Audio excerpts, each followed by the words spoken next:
Well, hi there. Thanks for finding The Profitable Photographer with Luci Dumas here on YouTube. If you want more, you can just go to any podcast channel and find the show or go to lucidumascoaching.com, Lucy with an I, to learn more about me and to listen to shows. And thank you for subscribing, sharing with your friends, and I hope you enjoy. Bye for now. Hello again, all of you podcast listeners. Thank you so much for tuning in again.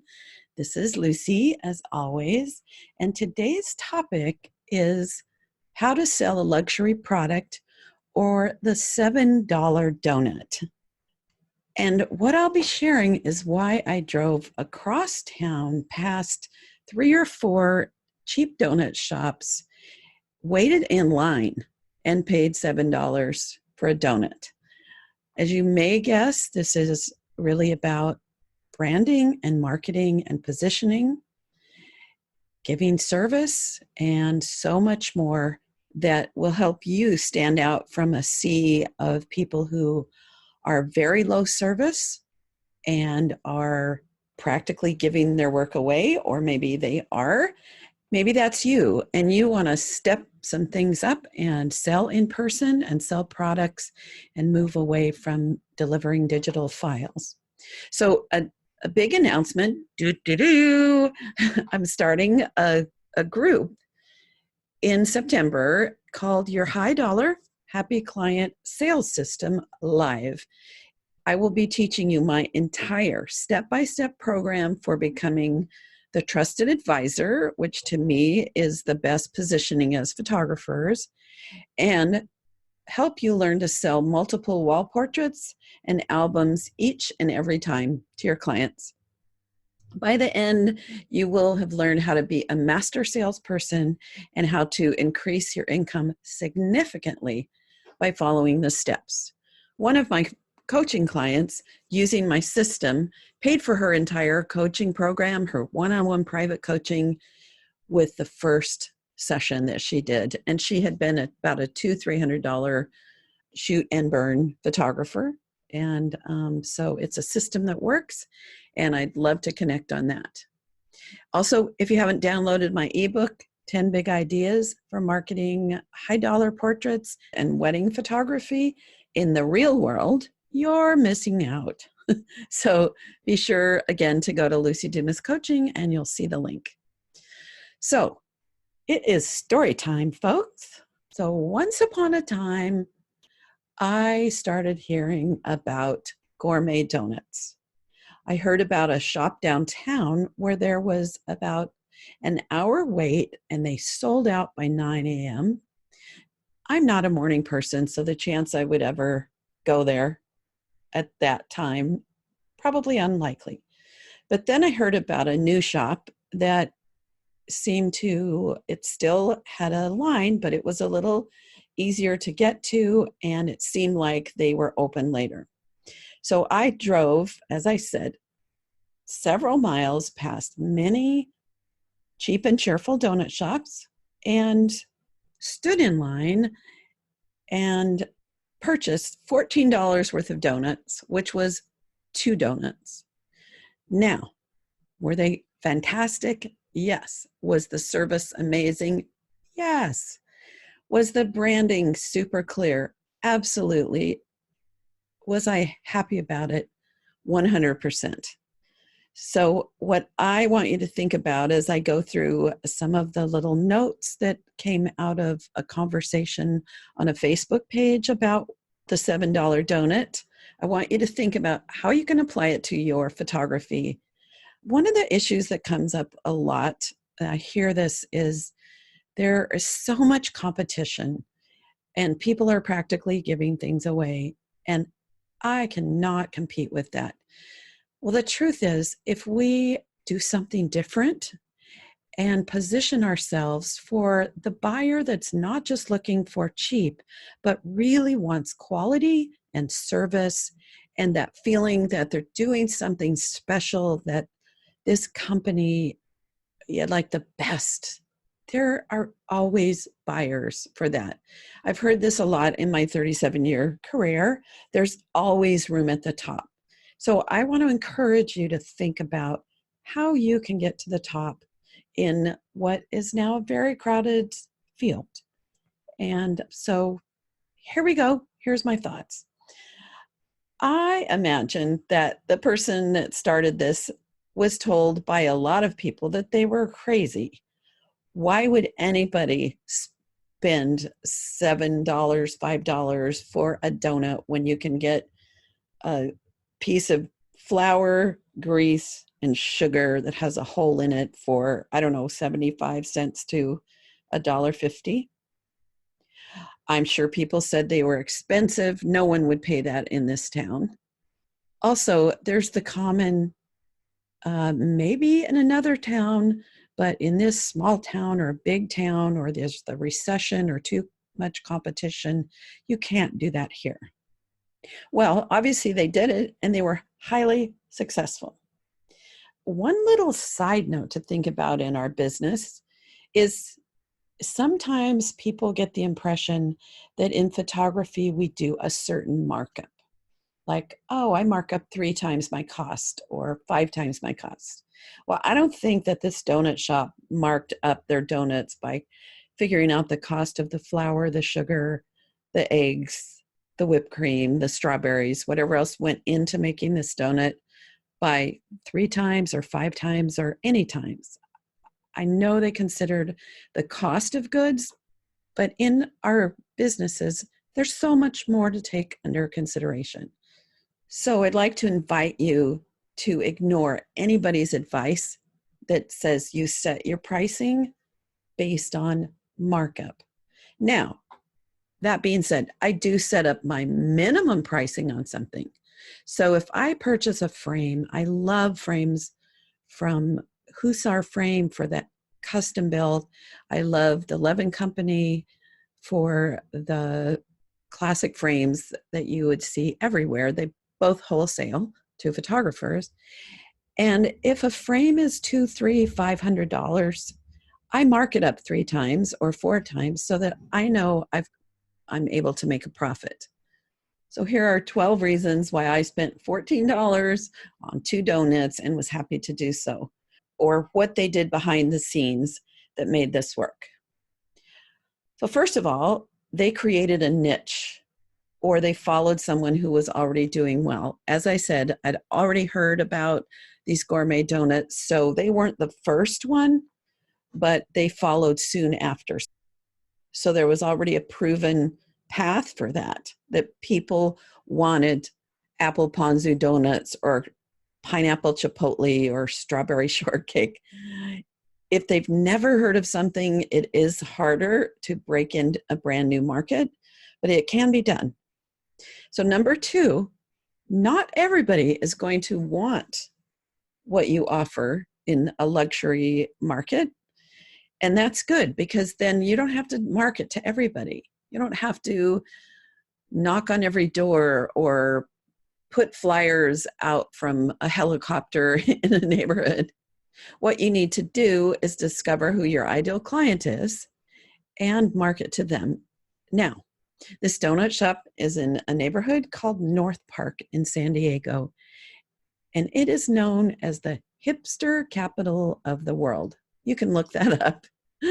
So they picked the perfect place, because what hipster would not like a strawberry shortcake donut or a butter rum with coffee accents? All right, number 3, they were super successful at branding themselves, and they were offering something different. They created an entire experience. The quality was excellent. Their packaging, it was a beautiful box, not just a wax paper sleeve that you'd get at most donut shops. And the service was the best service I've ever had buying a donut. Suffice it to say, this was not your normal store that sells flour, grease, and sugar in a fun form. It's something for you to realize. People do not make their spending decisions based solely on the cost. They include things such as uniqueness, the service, the experience, and the overall style when evaluating where they want to spend their good money. So think about all of those things in your business. How can you bump that up? How can you create something that really stands out in a crowded market? What is it that you can do to position your business as a luxury product that people are going to be waiting in line to use? Because that's the goal. So think about, I remember when Victoria's Secret first landed on the planet. Maybe most of you think it's been around since the Victorian era, but no, it hasn't. They, besides having beautiful lingerie and nighties and other girly things, they had such a beautiful brand. The pink and white stripes, the logo design, the way they marketed, even walking into the store, there is a fragrance. So some of us are allergic to fragrance, and that we're not their ideal client. But I know that that additional fragrance was carefully planned to attract the ideal client. And they gave excellent service, beautiful dressing rooms. Imagine they still do. And suddenly it became this beautiful luxury product that you could go into any department store and get nice lingerie. But Victoria's Secret, through doing everything well, became just a household name as a luxury brand. And that's what I want for you guys in your niche. All right, on to number 4. Get clear on your brand message and who your target market is. Promote to the people who would love what you do, and find ways to reach them and inspire them to want what you offer. I know I've already basically mentioned this, just always bears repeating, is branding, branding, branding. Number 5, the fact that there are already too many cheap donut shops in my town, air quotes around that, is not a reason not to offer something wonderful of higher quality, because the right people will want it. If you stand out, they will come. Number 6, that brings up word of mouth. A buzz was created. People started talking about $5, $7 donuts. Friends of mine, people posted on Facebook. They're created a desire because other people loved it. And so I wanted to try it too. So number 7, I think this can apply, but never underestimate the value of addictive substances and addictive personalities. These are known as ideal clients, especially if, in our case, they're addicted to beautiful photographs. And I find that my ideal clients usually are fans of art. They love experiences, and they do love photographs. More is always better for them. All right. Number 8, competition is irrelevant if you offer something different, better, and special. There's a really great book called Blue Ocean Strategy: How to Create Uncontested Market Space and Make Competition Irrelevant. Where the title Blue Ocean came from is because sailors, when they're in competition, often bunch up in a pack. And the people that frequently win a race are the ones that go out into the blue ocean where there are not all of the other sailors.